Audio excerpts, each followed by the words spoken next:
Assalamualaikum warahmatullahi wabarakatuh.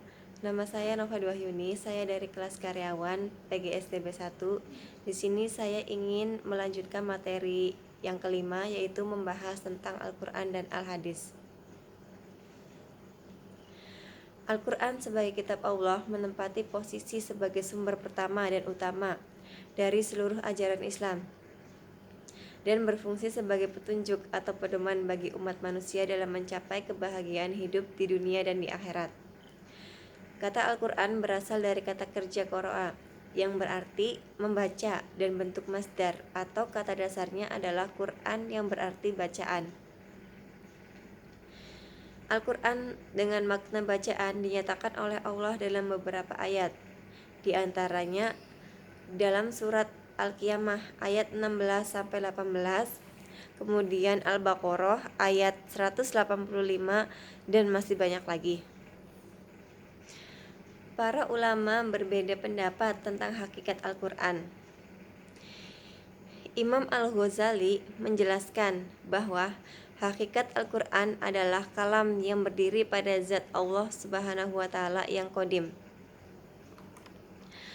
Menurut mutakilimin atau ahli teologi Islam, hakikat Al-Quran adalah makna yang berdiri pada zat Allah. Adapun golongan Mu'tazilah, hakikat Al-Quran adalah huruf-huruf dan suara yang diciptakan Allah yang setelah berwujud lalu hilang dan lenyap. Dengan pandangan ini, kaum Mu'tazilah memandang Al-Quran sebagai ciptaan Allah Subhanahu wa Ta'ala. Kemudian di sini ada Al-Hadis. Al-Hadis sendiri menurut bahasa yaitu sesuatu yang baru, menunjukkan sesuatu yang dekat atau waktu yang singkat. Al-Hadis juga berarti berita, yaitu sesuatu yang diberitakan, diperbincangkan, dan dipindahkan dari seorang kepada orang lain. Al-Hadis menurut istilah syara ialah hal-hal yang datang dari Rasulullah SAW, baik itu ucapan, perbuatan, atau pengakuan. Kedudukan Al-Hadis sebagai bayani atau menjalankan fungsi yang menjelaskan hukum Al-Quran tidak diragukan lagi dan dapat diterima oleh semua pihak. Karena memang untuk itulah Nabi ditugaskan Allah Subhanahu wa Ta'ala. Bila kita lihat dari fungsinya, hubungan Al-Hadis dengan Al-Quran sangatlah berkaitan. Karena pada dasarnya hadis berfungsi menjelaskan hukum-hukum dalam Al-Quran dan segala bentuknya sebagaimana disebut di atas. Allah menetapkan hukum dalam Al-Quran adalah untuk diamalkan, karena dalam pengamalan itulah terletak tujuan yang digariskan. Tetapi pengamalan hukum Allah diberikan penjelasan oleh Nabi. Dengan demikian bertujuan supaya hukum-hukum yang ditetapkan Allah dalam Al-Quran secara sempurna dapat dilaksanakan oleh umat.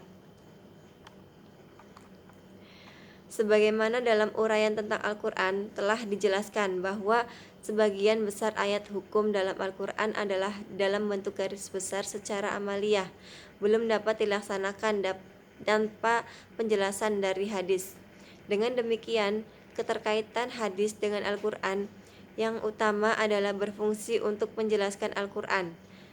Dengan demikian, bila Al-Quran disebut sebagai sumber asli bagi hukum fikih, maka hadis disebut sebagai bayani. Dalam kedudukannya sebagai bayani, maka dalam hubungannya dengan Al-Quran. Hadis menjelaskan fungsi sebagai berikut. Yang pertama, menguatkan dan menegaskan hukum-hukum yang tersebut dalam Al-Quran atau disebut fungsi takkid dan takrir. Dalam bentuk ini, hadis hanya seperti mengulangi apa-apa yang disebut dalam Al-Quran.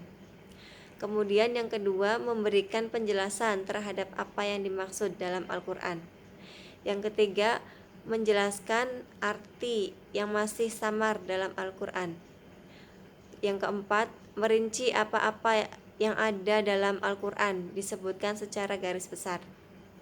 Kemudian yang kelima, membatasi apa-apa yang dalam Al-Quran disebutkan secara umum. Dan yang terakhir, yang keenam, memperluas maksud dari suatu yang tersebut dalam Al-Quran. Demikian penjelasan saya mengenai Al-Quran dan Al-Hadis. Wassalamualaikum warahmatullahi wabarakatuh.